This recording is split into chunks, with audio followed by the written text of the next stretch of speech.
Assalamualaikum warahmatullahi wabarakatuh. Perkenalkan, nama saya Muhammad Nur Arif Ilyas, Tambuk G701-19056, mata kuliah Kimia Medisinal dari kelas C, ingin menjelaskan farmakokinetik dari obat furosemid. Nah, sebelum itu kita harus tahu obat furosemid ini adalah obat golongan diuretik loop atau biasa kita kenal sebagai obat diuretik kuat. Nah, untuk mekanismenya itu dia bekerja dengan menghambat kontrasporternya natrium, kalium, dan juga klorida pada membran luminal, dan juga untuk mereabsorpsi elektrolit tersebut. Nah, pada proses pertama yaitu absorpsi. Nah, untuk bioavailabilitas dari obat furosemid sendiri itu sekitar 50% pada saluran cerna dengan rentang 10 sampai 100% onset diuresisnya. Nah, untuk pemberian secara intravena dia terjadi setelah 5 menit. Nah, untuk pemberian secara intramuskular itu terjadi sekitar 30 menit dan 30 menit hingga 1 jam apabila diberikan secara oral. Nah, untuk pada edema paru, untuk perbaikan gejalanya dapat terlihat pada waktu onset 5 sampai 20 menit.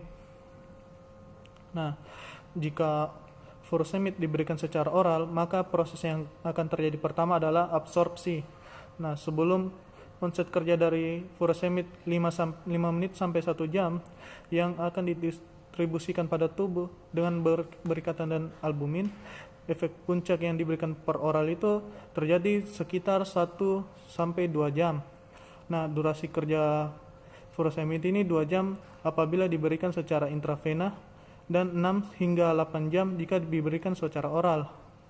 Nah, di sini juga untuk pemberian intravena itu dia memiliki onset yang lebih cepat dibandingkan pemberian pemberian lain, karena intravena tidak seperti obat oral yang harus melewati disintegrasi, disolusi, dan difusi yang menjadi syarat agar bisa masuk ke pembuluh darah yang akan dilakukan namanya distribusi. Nah, pada proses distribusi furosemid dia akan berikatan dengan protein sebanyak 99%. Yang selanjutnya itu akan menuju ke tubulus proksimal dan disekresikan kembali melalui organik transporter, lalu bekerja pada kontrasporternya natrium, kalium, dan klorida. Nah, apabila furosemid berikatan dengan protein, maka pembuluh darah akan dideposit di jaringan, dan apabila kadar furosemid dalam tubuh sudah berkurang, maka furosemid akan melepas dengan ikatan protein sehingga terdistribusi dan mencapai reseptor baru di proses metabolisme. Nah, untuk proses metabolisme pada furosemid itu hanya terjadi di hati pada rentang kurang lebih 10%. Nah, untuk metabolit dari furosemid itu berupa glukuronid atau disebut juga sebagai asam sulfanat.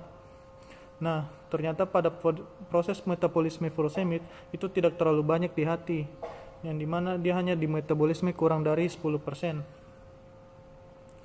Setelah terjadi proses metabolisme, maka akan terjadi proses yang namanya eliminasi. Nah, furosemid sendiri itu akan diekskresikan melalui urin selama 24 jam, yang dimana 50% dalam bentuk furosemid dan sisanya dalam bentuk glukuronid yang sebagiannya metabolitnya dan sebagiannya kecilnya juga akan diekskresikan melalui feses. Nah, untuk waktu pari dari furosemid sendiri yaitu memiliki variasi tergantung pada kondisi pasiennya sendiri. Nah, untuk pasien tanpa gangguan ginjal, jantung, dengan hati itu terjadi eliminasi sekitar 1,5 sampai 2 jam. Nah, untuk pada penderita gangguan ginjal itu terjadi sekitar 2,8 jam, untuk penyakit hati 2,5 jam, dan untuk gagal jantung selama 2,7 jam. Dan pada kondisi neonatus itu waktu parunya 6 sampai 20 kali lebih lama dibanding pasien dewasa.